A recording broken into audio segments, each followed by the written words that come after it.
በመላ ዓለም የምትገኙ የሁሉ አድማጭ ተመልካቾች ትኩስ የባህር ማዶ መረጃዎችን ይዘን ቀርበናል። ላይክና ሰብስክራይብ ማድረግ ማድመጥ እንድትጀምሩ ጋብዘናል። በቅድሚያ ዋና ዋናዎቹ የፑቲን ኃይሎች በዩክሬን ውስጥ ከተሞችና መንደሮችን መቆጣጠሩን ቀጥለዋል። የሩሲያ ወታደሮች በሱሚ ክልል ውስጥ የዩናኪቭካ መንደርን መያዛቸውን የሩሲያ መከላከያ ሚኒስቴር ገልጸዋል። እንዲሁም የዩክሬን ወታደሮች ከፖክሮቭስክ እየወጡ ነው። ከተማ በከባድ ውጊያ በሩሲያ እጅ ልትገባ ነው። ሩሲያ በ200 ድሮኖችና በ30 ሚሳይሎች በዩክሬን ከተሞች ላይ ጥቃት መሰንዘሯም ተገልጿል። በሌላ በኩል ሩሲያ በዛሬው ታይቶ ማይታወቅ የተባለ ከባድ ጥቃት በዩክሬን ኬርሰን ክልል ላይ ሰንዝራለች። በዩክሬን ኬርሰን ክልል ላይ የሩሲያ ጥቃት የ74 ዓመቷን ሴት ገድሏል፣ እንዲሁም ሌሎች 2 ሰዎችን አቁስሏል ሲሉ የክልሉ አስተዳዳሪ ኦሌክሳንደር ፕሩክዲን በቴሌግራም ላይ በለጠፉ ጽሑፍ ላይ ገልጸዋል። በጥቃቱ ወደ 70 የሚጠጉ ቤቶችና የአስተዳደር ህንፃዎች ላይ ጉዳት መድረሱን አስታውቀዋል። በተመሳሳይ መረጃ የዩክሬን ጄኔራል ስታፍ እንዳስታወቀው የዩክሬን ጦር የሩሲያን አፍፒስኪ የነዳጅ ማጣሪያ መትተዋል። የጉዳት መጠኑ እየተጣራ መሆኑን ገልጸዋል። ይህ እንዲህ እንዳለ ሩሲያን ኔቶ ለአውዳሚ ጦርነት ተፋጠዋል።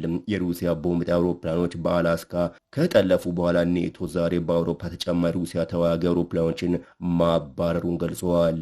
የሩሲያ ተዋጊ አውሮፕላኖች ወደ ላቲቪያ የአየር ክልል ከቀረቡ በኋላ የኔቶ ሀገራት ተጨማሪ ተዋጊ ጄቶችን ወደ ሰማይ በመላክ የአየር ክልሉን አጨናንቀዋል።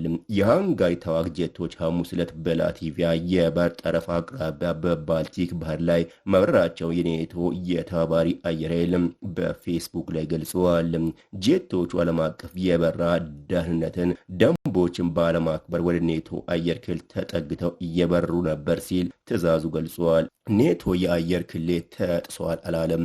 የኔቶ ተዋጊ ጄቶች የሃንጋሪ ተዋጊዎችን ካባረሩ በኋላ ሊቱዌኒያ ወደሚገኝ ቦታቸውን በሰላም ተመልሰዋል። ሩሲያ ከቅርብ ጊዜ ወዲህ በኔቶ የአየር ክልል ላይ ተደጋጋሚ የወረራ ስጋት ፈጥራለች። እንዲሁም አሜሪካና ካናዳ ከአላስካ 4 የሩሲያ ወታደር አውሮፕላኖችን ለመለየትና ለማባረር ተዋጊ ጄቶችን አሰማርተዋል። ዶናልድ ትራምፕ ስለ ሐሙሱ ክስተት በጋዜጣ መግለጫቸው ላይ በቀጥታ ሀሳብ አልሰጡም። ነገር ግን ቭላዲሚር ፑቲን ያለምንም ምክንያት ሰዎችን በመግደል ላይ ይገኛል ብለዋል። የኔቶ ዋና አዛዥ ማርክ ትራምፕ የሩሲያ ተዋጊ ጄቶች ወደ ኔቶ አየር ክልል ከገቡ ተመትተው እንዲወድቁ ያቀረቡትን ጥሪም ደግፈዋል። የኔቶ መሪ ኃይሎቻችን ይህንን ለማድረግ ተዘጋጅተዋል፣ ይህን እንዴት ማድረግ እንዳለብንም እናውቃለን ብለዋል። ይህ በእንዲህ እንዳለ የአውሮፓ ህብረት የድሮን ግድግዳ ለመገንባት አቅደዋል። እንዲሁም ለዩክሬን 140 ቢሊዮን ዩሮ ብድርም ሊሰጥ ነው። የአውሮፓ ህብረት በፖላንድ፣ ሮማኒያ እና ኢስቶኒያ በርካታ ሩሲያ ሰው አልባ አውሮፕላኖች ከታዩ በኋላ የምስራቃዊ ድንበሮቹን ለመጠበቅ የድሮን ግድግዳ ለመገንባት እቅድ ይዘዋል።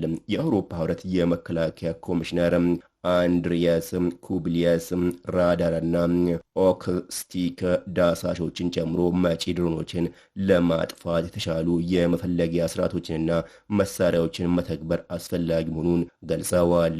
የአየር ክልላችን ላይ የሚፈጸም ተደጋጋሚ ጥሰት ተቀባይነት የለውም ብለዋል። መልእክቱ ግልጽ ነው። ሩሲያ የአውሮፓ ህብረትንና ኔቶን እየፈተነች ነው እና ምላሻችን ጽኑ፣ አንድነትና ፈጣን መሆን አለበት ብለዋል። ይህ የሆነው የአውሮፓ ህብረት መሪዎች በአውሮፓ ባንኮች ውስጥ የሚገኙ በታገዱ የሩሲያ ንብረቶች ለዩክሬን 140 ቢሊዮን ዩሮ ከወለድ ነፃ የሆነ ብድር ለመስጠት ሲወስኑ ነው። ብድሩ ዩክሬን የታገዱትን የሩሲያ ገንዘቦችን በመውሰድ ውጊያውን እንድትቀጥል ይረዳታል። የአውሮፓ ህብረት ባለስልጣናት በጥቅምት ወር መጨረሻ ሊጸድቅ የሚችል የህግ ማዕቀፍ ላይ እየሰሩ ነው ተብሏል።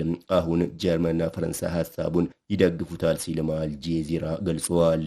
በሌላ መረጃ ቱርክ ከሩሲያ የምታስገባው ዘይት በአሜሪካ ግፊት ቀንሷል ተብሏል። ከመቶ ከፍተኛ የነዳጅ ገዢዎች አንዱ የሆነችው ቱርክ በአሜሪካና በአውሮፓ እየደረሰባት ባለው ጫና ከሩሲያ የምታስገባው ነዳጅ ቀንሷል። ሮይተርስ ሁለት ነጋዴዎችንና የለንደን ስቶክ ገበያን ኤልኤስኢጂን መረጃን ጠቅሶ እንደዘገበው የመስከረም ወር ገቢዎች ከሚያዝያ ወር ዝቅተኛ ደረጃ ላይ ደርሰዋል። ቱርክ ከኛ ጋር በየትኛዎቹ አካባቢዎች እንደምትተባበር ራሷ የምትወስን ሉዓላዊ ሀገር ነች በማለት ሞስኮ ገልጻለች። በአንዳንድ ሸቀጦች ላይ አንዳንድ የንግድ አይነቶች ለቱርክ ጠቃሚ እንደሆኑ ከታሰቡ የቱርክ ወገን ይህንን ማድረጉን ይቀጥላል ሲሉም የክሬምሊን ቃል አቀባይ ዲሚትሪ ፔስኮቭ ገልጸዋል። የአሜሪካ ፕሬዝዳንት ዶናልድ ትራምፕ ሩሲያ በዩክሬን እያካሄደችው ባለው ጦርነት በመበሳጨት የቱርክ ፕሬዝደንት ራሲብ ጣይብ ኤርዶጋን የሩሲያን ዘይት ወደ ሀገር ውስጥ ማስገባት እንዲያቆሙ አሳስበዋል።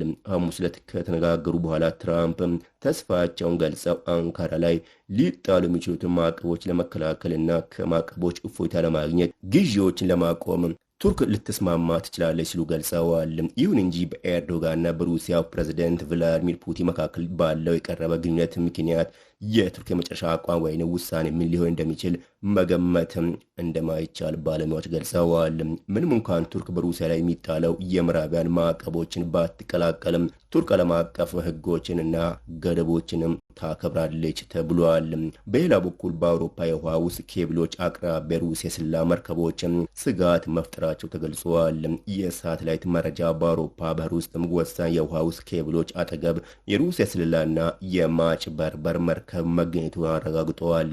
ይህም ኬብሎችን ሊያበላሽ ስለሚችል ስጋት ፈጥረዋል። በሩሲያ የጥልቅ ባህር ምርምር ዳይሬክቶሬት የሚተዳደረው ያንታር የአውሮፓ ጠቃሚ መሰረተ ልማትን ከማዘጋጀት ጋር የተያያዘ ሲሆን ይህም ወደፊት በሚደረጉ ወታደራዊ እንቅስቃሴዎች ላይ ያነጣጠረ መሆኑን ፋይናንሻል ታይምስ ዘግቧል።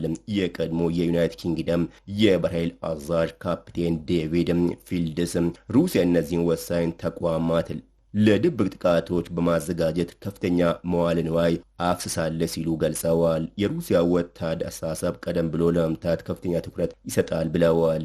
ይህ በእንዲህ እንዳለ ዜሌንስኪ የሩሲያ ቅርብ ጊዜ ጥቃቶች አልተሳኩም ብለዋል። የዩክሬኑ ፕሬዝዳንት ቮሎዲሚር ዜሌንስኪ እና ከፍተኛ የጦር አዛዥ ኦሌክሳንደር ስርስኪ ዓርብ ዕለት እንዳሉት ከሆነ የሩሲያ የቅርብ ጊዜ ጥቃቶች የታለመላቸውን ዓላማ አላሳኩም።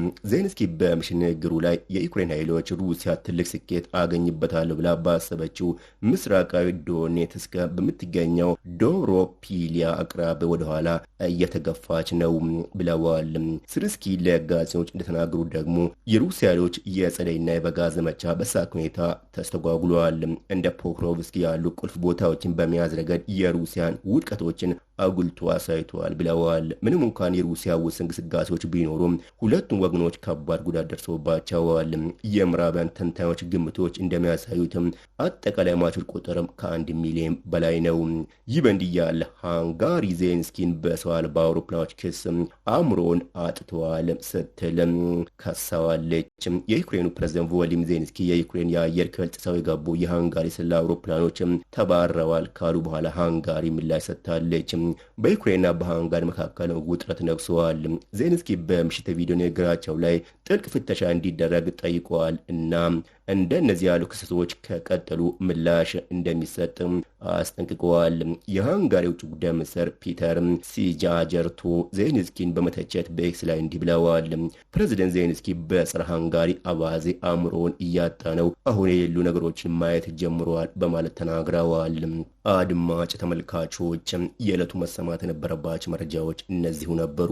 ለተጨማሪ መረጃ ላይክ እና ሰብስክራይብ እንዳይረሳ።